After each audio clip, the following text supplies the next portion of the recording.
Hey everyone, thought I'd do another little Q&A video, and specifically for this one I'd like to talk about how to digest kind of licks to the point where they influence your playing, and they're not just, it's not just something that you can kind of copy and paste into your solos. It's something you understand at a kind of deeper level. I've had a question about how to do that, so I thought I'd just talk a little bit about that.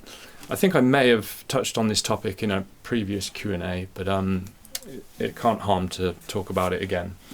So in some ways it's the most time-consuming element of learning to improvise and improving your improvising, really, because it takes a lot of time to take a lick or an idea that you've learned and then really kind of fuse it into and absorb it into your playing.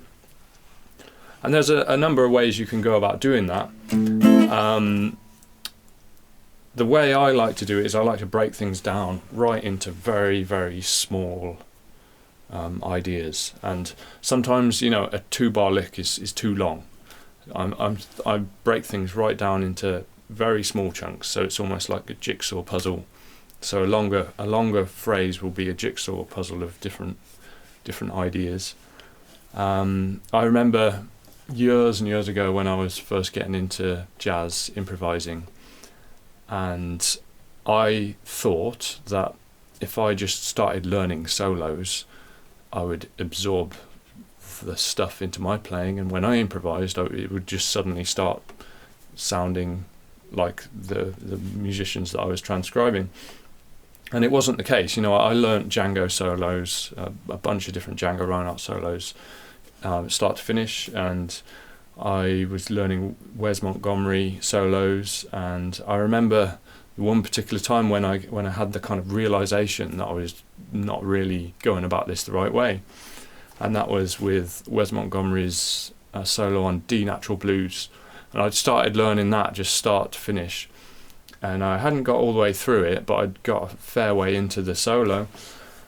And I realised that it was just something that I could play almost in a kind of set-piece fashion. But then when I went to start improvising on D natural blues, I didn't sound like Wes Montgomery, so it wasn't working. So that was the one I was learning when I came to the realisation that I should change my approach.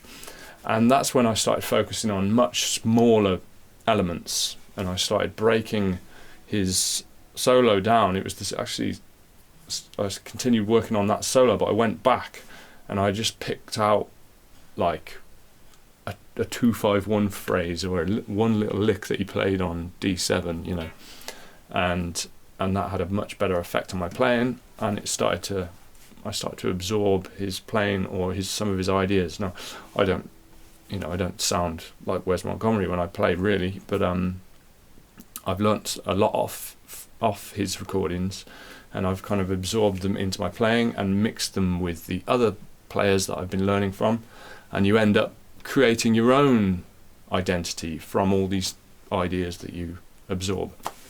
So we basically we've got to break things right down, and I'll give you an example. And actually, this was another question that I had, is any players that I'm transcribing at the moment. I've transcribed over the years so many players, lots of different instruments, saxophones, piano, guitar players, even vocalists sometimes, if I hear something I like, a melody I like. Anything goes. I transcribe anything that I like the sound of. But somebody I've been working on quite a bit recently is Paul Desmond, and he's one of my favourite jazz improvisers. And here's a very basic phrase that I heard in one of his recordings. I can't remember what key it was in, actually, when I originally learnt it. I think it was an A flat. But I'll do it in G. This is a 2-5-1 in G. And the phrase was like this.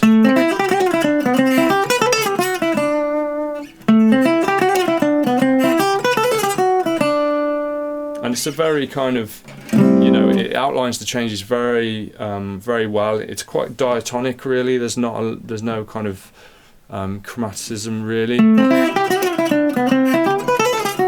It's all in the major scale. But it fits over these chords.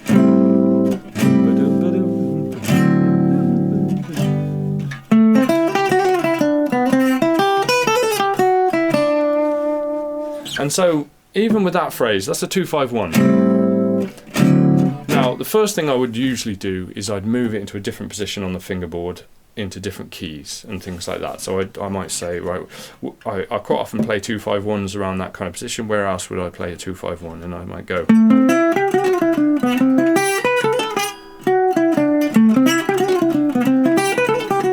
And try and find an alternative fingering for it. And then that one's kind of off the fingerboard. I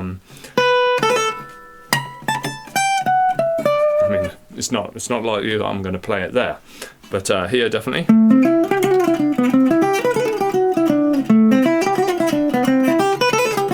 And also alternate fingerings, like so. For example, here. What about?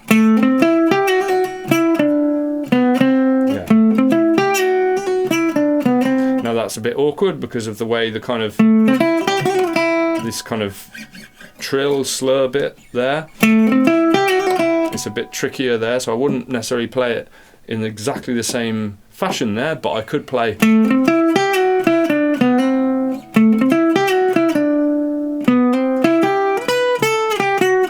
if I take away the little trill bits.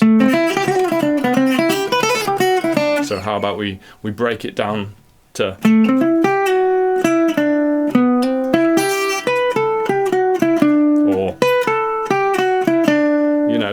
I try and pick out the notes in various different variations in terms of where they fall on the fingerboard. So it's not just a memory thing with your fingers. You're actually thinking more about the notes themselves.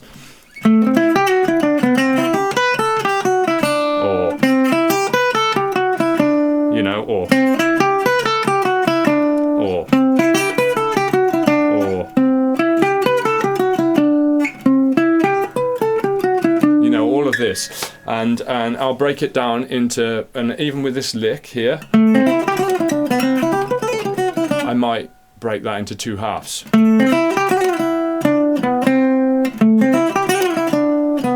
Okay, so that's just A minor. Okay, so let's not worry about the next part, let's just stay on this one. Okay, so we could add a chromatic note in there. Instead of going, we could go, yeah. So that's an alternative. Okay, so now we've got 2 variations of that same very small idea. And at that point, and I would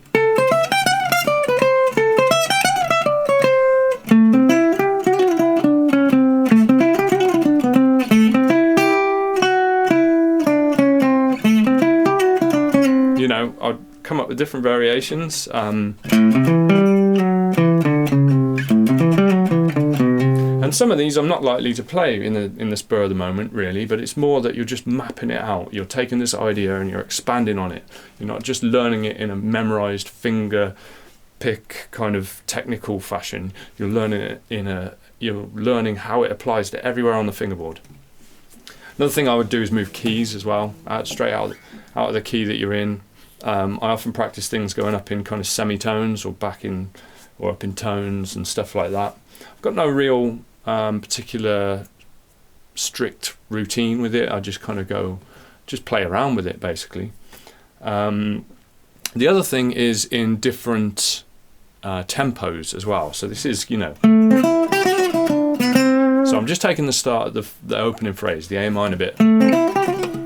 So could I play that at a higher tempo, because that's a kind of. So, but what about if the tempo is more up? Yeah, so it's doable. So this is an idea. This is a motif that's going to be very useful. And again, I'll try it at different tempos in different places on the fingerboard, so that it's useful to me in as many different musical situations as possible. And another thing I do in relation to that is I'll start improvising over changes and tunes and stuff that I already know.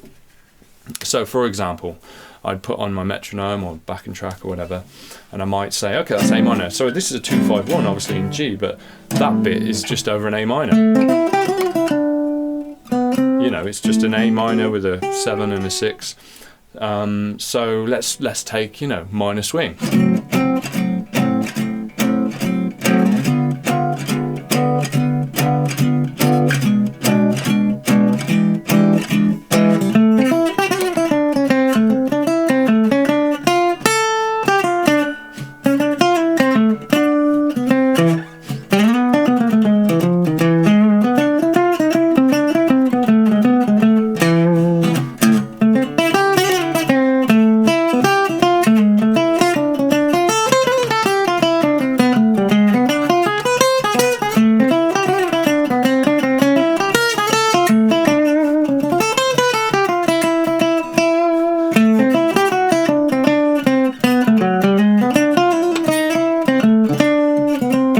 So there I was just kind of trying to slot it into places where I think it might work. I tried it on the D,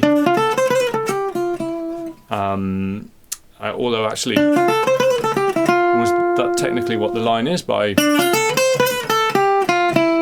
So you can, that's another variation where you land on the 9 or the 2, you know. And this is the kind of process I'll do, and then I might try something in triplets. What if these are 8th notes? What if it was a triplet? So it doesn't really quite work with the triplets, but okay, if I had an extra chromatic note, this becomes. Now that's a triplet, that fits triplets.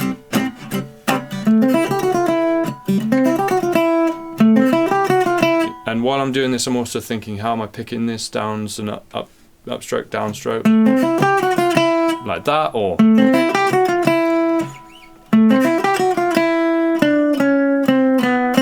okay. So what about that? So now we've gone from 8th notes. Now we can go triplets if we add in some chromatic notes.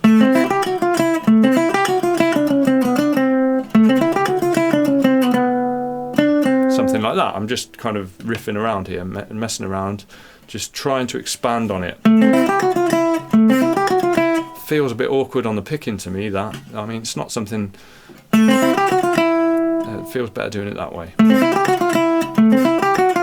But the problem is when I hit that last note, I'm on a downstroke. And to get to this note, then I've got to do a double down.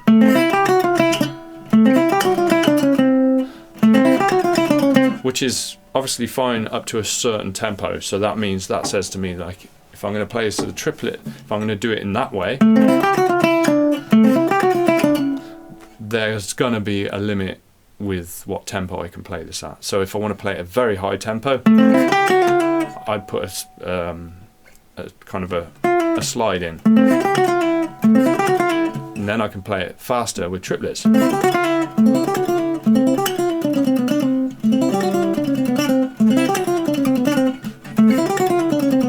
Okay.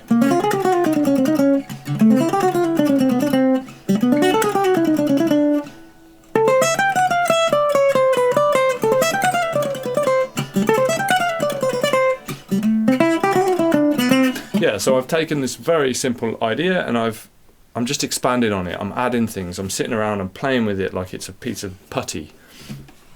The second bit. Okay, what if that was triplets?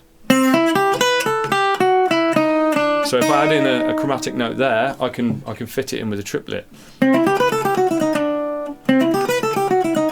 So that's worth knowing. Another thing with that one that immediately comes to mind for me is this.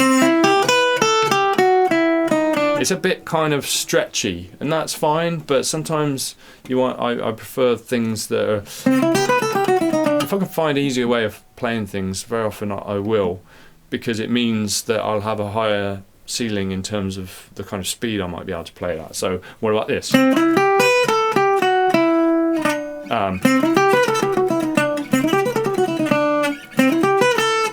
If we go back to eighth notes. Okay, so the other thing is the way you pick notes and the way you position on the fingerboard will affect the way they swing as well. So here I'm picking every note, and it's very sounds quite straight to me. Of course, you can add a bit of lilt, a bit of swing, but a way I often like to play is having these kind of slides at certain points, and that adds to the sense of swing. So I can swing it easier if I use that fingering than that one. It's just a bit more kind of machine gun like here, but here it's got that swinginess. So that's really useful. So that's just the second half of the lick. Okay, now what if I run out of frets? Because immediately I say to that, when I look at that, immediately I think, right, I'm going from here to here to here. So that lick spans quite a lot of frets. What if I'm in a position down here and it's off the fingerboard, or I'm up here and I can't reach? So let's try and shrink the range of motion and maybe go here. Now I prefer the swing of this, but I can also play it like this, which shrinks the range of motion to just here. So I've got so many variations of playing this one line now.